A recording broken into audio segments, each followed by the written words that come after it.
All right, busy weekend in sports ahead. Mira's here now with more on that. Mike. There's so much going on this weekend, Hudson, and of course very few places in Canada that you can play rugby outdoors at this time of the year. So it makes perfect sense that our city is home to the National University Rugby Sevens Championships. 15 men's and 10 women's teams are duking it out in Langford in the fastest game on 2 feet. Well, Speed Kills just asked the Mount Royal team, who got burned by Brian Duncan from Queen's University, blink and you're gonna miss it. In case you're new to sevens, it's an all-out sprint. 2 7-minute halves. Regular rugby scoring rules apply, and these players did not travel hundreds or thousands of kilometers to lose. We can expect strong showings from UVic and UBC, but the University of Western Ontario are the reigning national champs. And while they're not in the national pool, these players still have plenty to prove. They're fighting for spots on Canada's World University Games team, and you never know, you might just catch the eye of a guy like Canada 15's coach, Kieran Crowley. Yeah, we know a lot of the players and seeing how they're progressing and that, but there's always some new guys that are sort of out there that we're, get exposed to, I suppose, and it's good watching them as they go through, how they can handle a tournament situation and the skills that they need to show probably when they're under pressure a little bit more further on in the competition. But these are the players that are aspiring to be national players, so it's a great pathway opportunity for these guys to be seen by our national selectors and coaches. Well, the Island Finals continue tonight at Mount Doug Secondary for AAA high school boys basketball. No surprise to see both the Claremont Spartans and the Oak Bay Bays advance to tonight's semifinals. Cowichan and Oak Bay will tip off at 6:30. Claremont and Belmont go at 8:30. And the finals will go tomorrow night at 8 p.m. Well, wherever the VIU Mariners teams go, the Blue people are sure to follow. Tons of them making noise at Pisces for this afternoon's Pac West semifinal. Their cheers were being matched by the Green people. Yes, the Quest Commodities had their own cheering section. Decision, though, in the stands goes to VIU, and the same goes on the floor. Fourth-year point guard Brandon Jones was playing like a man possessed. Watch him as he's knocking him down from three-point land. He's blowing by his defenders on the baseline. Now, he hails from Portland, Oregon, and he's finding ways to get wide open in the paint, all in the first half, just making it look way too easy.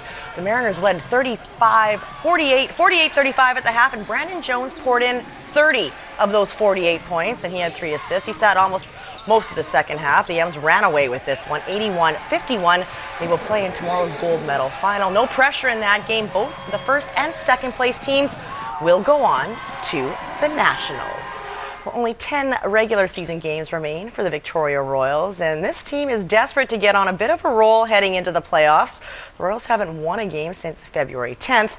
That was a 5-3 win over the Spokane Chiefs, the same team they will face tonight and tomorrow.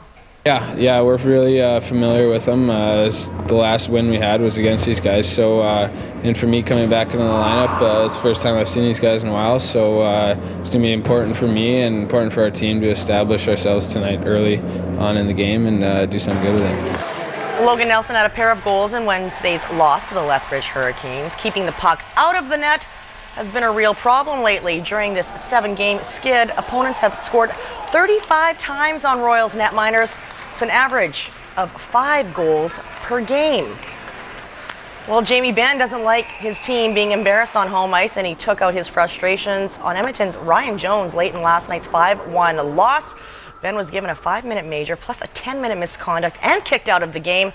Well, there could be more punishment coming down. Jamie will have a hearing tomorrow with league disciplinarian Brendan Shanahan. Well, soccer may be Europe's game, but there will be an all-Canadian affair tomorrow on the pitch as the Vancouver Whitecaps kick off the 2013 MLS season against the visiting Toronto FC.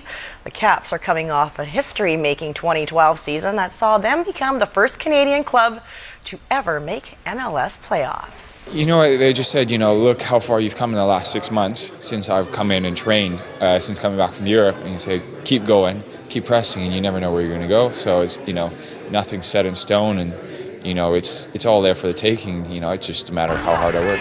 And Victoria's Simon Thomas signed with the Whitecaps as a free agent this week and will be the team's third goalie, which means we won't see him getting a lot of game action, but the rookie keeper doesn't mind paying his dues, and when Thomas is given an opportunity, he will be ready to rise to the challenge. With the older goalkeepers here, it's great because you learn off them, and they teach you new things about the game that you might not have learned before, and everybody's been supportive and just saying go on, see what you can do.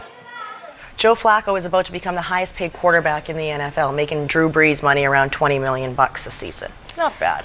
Well, a ring will do that for you. I guess, hey, underrated no longer. Yeah. All right, my thank you. You're welcome.